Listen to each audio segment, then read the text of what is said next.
Price Lord. Christ media YouTube ചാനലിലൂടെ ദൈവത്തിന്റെ വചനം ശ്രവിക്കുന്ന എല്ലാ പ്രിയപ്പെട്ട വരുന്നവനായ യേശുക്രിസ്തു നാമത്തിലുള്ള സ്നേഹത്തെയും വന്ദനത്തെയും ഒരു പ്രാവശ്യം കൂടെ അറിയിക്കുന്നു. ഇന്നത്തെ ചിന്തയ്ക്ക് ആധാരമായി നാം എടുത്തിരിക്കുന്ന വേദഭാഗം ആമേൻ 2 കൊരിന്ത്യർ ലേഖനം 1-ാം അധ്യായം അതിന്റെ 10-ാം വാക്യം ഇങ്ങനെ പറയുന്നു: ഇത്ര ഭയങ്കരമായ മരണത്തിൽ നിന്ന് അവൻ ഞങ്ങളെ വിടുവിക്കുകയും ചെയ്യും, മേലാലും വിടുവിക്കുമെന്ന് ഞങ്ങൾ അവനിൽ ആശ വെച്ചിരിക്കുന്നു.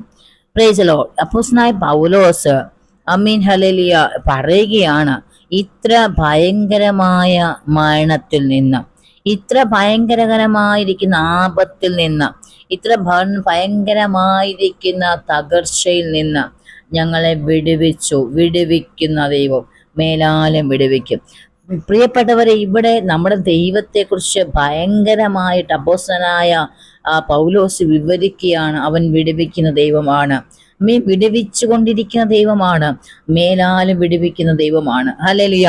ഇത്ര ഭയങ്കരമായ മരണം. ഹല്ലേലൂയ. അപ്പോസ്തലനായ പൗലോസ് ഹല്ലേലൂയ, നമുക്കറിയാം കടലിൽ യാത്ര ചെയ്യുന്ന സമയത്ത് തന്നെ കപ്പൽ ഛേദം സംഭവിക്കാനിടയായി. കപ്പൽ ഛേദം സംഭവിച്ച് ഹല്ലേലൂയ ആ കടലില് തകർന്നു പോകേണ്ട ഒരു സമയമുണ്ടായിരുന്നു. എന്നാൽ ദൈവം തനിക്ക് ഹല്ലേലൂയ ദർശനം കൊടുത്തു. എന്താ പറഞ്ഞതെന്ന് അറിയാമോ?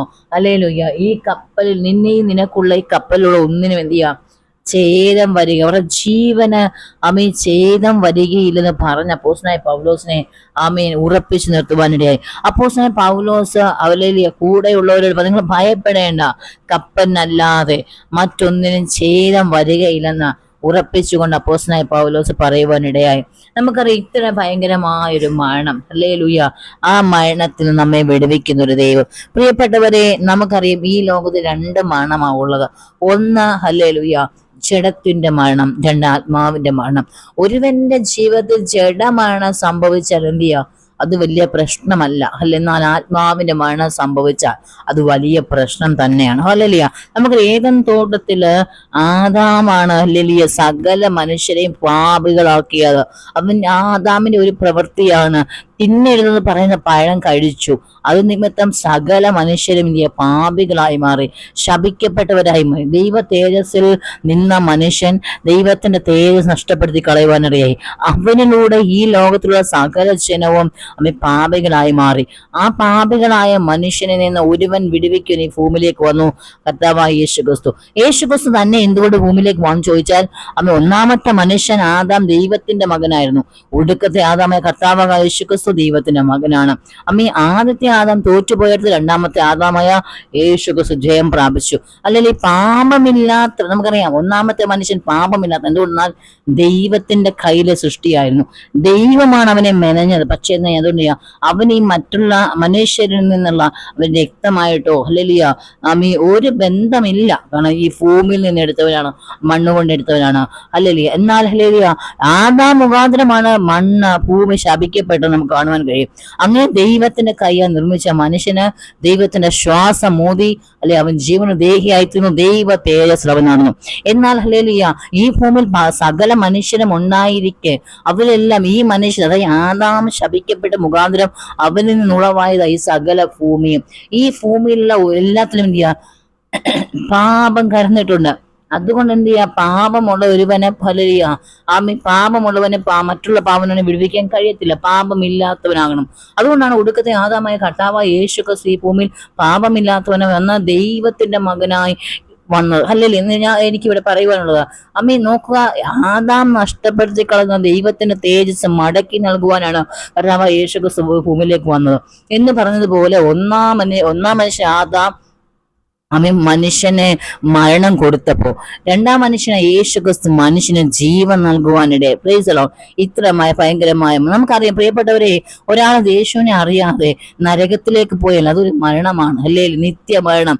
അവിടെ ചാകാത്ത പുഴുവും കെടാത്ത തീയുമായി അതിനകത്ത് നമുക്കറിയാം ലാസറിനെയും ധനവാനെയും കുറിച്ച് നാം പഠിക്കുമ്പോൾ നമുക്കത് മനസ്സിലാവുക. ഒരിക്കലും മരണമില്ല, ആത്മാവിന് മരണമില്ല. പ്രിയപ്പെട്ട ഈ ദൈവവചനം കേൾക്കുന്ന നിങ്ങൾ ആരെങ്കിലും ആത്മാവിന് ഹല്ലേലൂയ മരണമില്ല ദൈവമില്ലാത്ത അവസ്ഥയിലൂടെ നിങ്ങൾ കടന്നു പോയാൽ യേശുവിനെ രക്ഷിതാവായി നിങ്ങൾ സ്വീകരിക്കണം.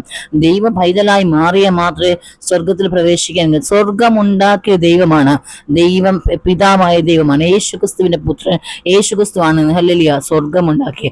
അതുകൊണ്ട് ദൈവം ഉണ്ടാക്കിയ ആ ഭവനത്തിലെ ദൈവത്തിന്റെ മക്കൾക്ക് മാത്രമേ കയറുവാൻ കഴിയുള്ളൂ.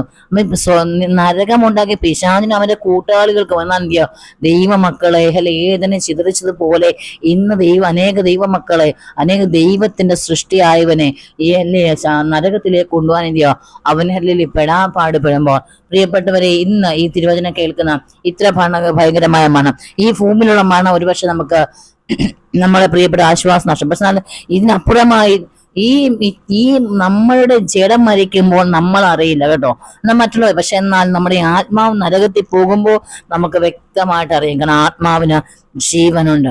ആത്മാവാണ് എന്റെ അകത്ത് ആത്മാവ് ഉള്ളത് എനിക്ക് ജീവനുള്ളത്. ഈ ആത്മാവ് പോകുമ്പോൾ നമ്മൾ മരിച്ചു, ജഡമെന്നാ പറയുന്നത്. അതുകൊണ്ട് ഈ ജഡത്തിന് എന്ത് ചെയ്യുക? മരണം, ജഡത്തിന് ജീവനില്ല, ആത്മാവിനാണ് ജീവൻ. പ്രിയപ്പെട്ടവരെ, ആരെങ്കിലും ഇതേ വശം ഈ വചനത്തിലൂടെ ശ്രദ്ധിക്കുമ്പോൾ ഒരു ഭയങ്കരമായ മരണം നമ്മെ തേടി വരുന്നുണ്ട്. ഒരു ഭയങ്കരമായ ന്യായവിധി. ആ ന്യായവിധിയുടെ മുമ്പിൽ നാം നിൽക്കണമെങ്കിൽ നമ്മൾ ദൈവത്തിന്റെ മക്കളായി മാറണം. 2 അന്ത്യ ന്യായവിധി പിശാചിനും അവന്റെ കൂട്ടന്മാരെയും നിത്യമായ നരകത്തിലേക്ക് തള്ളിവിടും. അവിടെ 2ാം മരണമാണ്. ഈ മരണത്തിൽ പങ്കാളികളായി തീരരുത്. പകരം ഒന്നാം മരണത്തിലായ യേശുക്രിസ്തുവുമായുള്ള ബന്ധത്തിൽ നിങ്ങൾ എന്ത് ചെയ്യണം? അടുത്ത് വന്നാൽ മാത്രം ഇതിൽ ഭയങ്കരമായ മരണത്തെ നമ്മെ വിടുവിക്കുന്ന ഒരു ദൈവമുണ്ട്. നമ്മുടെ നിത്യമായ മരണത്തെ നമ്മൾ നിത്യജീവിതത്തിൽ കൊണ്ടുപോകുന്ന ഒരു ദൈവമുണ്ട് പ്രിയപ്പെട്ടവർ. അതുകൊണ്ട് ഇന്ന് ഈ സന്ദേശം കേൾക്കുന്ന പ്രിയപ്പെട്ടവർ നിത്യജീവിതത്തിലേക്ക് പ്രവേശിപ്പിക്കുവാൻ ദൈവം നിങ്ങളെ സഹായിക്കട്ടെ. 2 ഈ ഭൂമിയിൽ നമ്മെ ശത്രു തകർത്ത് കളയുന്നൊരു മരണമുണ്ട്. നമ്മെ കൊന്നുകളയുവാൻ, നമ്മുടെ നന്മകളെ അപകരിച്ചു കളയുവാൻ, നമ്മെ ജീവനോട് ശേഷിപ്പിക്കാതെ നമ്മളെ പലയിടത്തും ഒതുക്കിക്കളയുവാൻ, നമ്മുടെ നന്മകളെ അപകരിക്കുവാൻ ശ്രമിക്കുന്ന ഒരു പൈശാചിക മേഖലയുണ്ട് പ്രിയപ്പെട്ടവർ. ഇതൊക്കെ ജയം പ്രാപിക്കണം. അപ്പോസ്തലനായ പൗലോസ് ജയം പ്രാപിച്ച ക്രിസ്തുവിലൂടെയാ. നാം ജയം പ്രാപിക്കണമെങ്കിൽ ക്രിസ്തുവിലൂടെ മാത്രമേ. അതുകൊണ്ട് ഇത്ര ഭയങ്കരമായ മരണത്തിൽ നിന്ന് വിടുവിക്കുന്ന ആ ദൈവത്തെ നിങ്ങൾ യഥാർത്ഥമായി മനസ്സിലാക്കിക്കൊണ്ട് മുന്നോട്ട് പോകുമെങ്കിൽ ഈ ലോകത്തിലെ നന്മകൾ മാത്രമല്ല, വരുവാനിരിക്കുന്ന ലോകത്തിലെ നന്മകൾ പ്രാപിപ്പാനും സർവശക്തനായ ദൈവം നിങ്ങളെ ഇടയാക്കും. ആയതുകൊണ്ട് ഈ വചനങ്ങൾ ആ ദൈവം നമ്മെ സഹായിക്കട്ടെ. ഇത് നിങ്ങൾക്ക് അനുഗ്രഹമാകുന്നെങ്കിൽ അതായത് മറ്റുള്ളവരേക്ക് എത്തിച്ചു കൊടുക്കുക. നിങ്ങൾ പ്രാർത്ഥനാ വിഷയങ്ങൾ നിങ്ങൾ ഷെയർ ചെയ്യുക. ദൈവം നമ്മെ ഒന്ന് സഹായിക്കട്ടെ. ആമേൻ.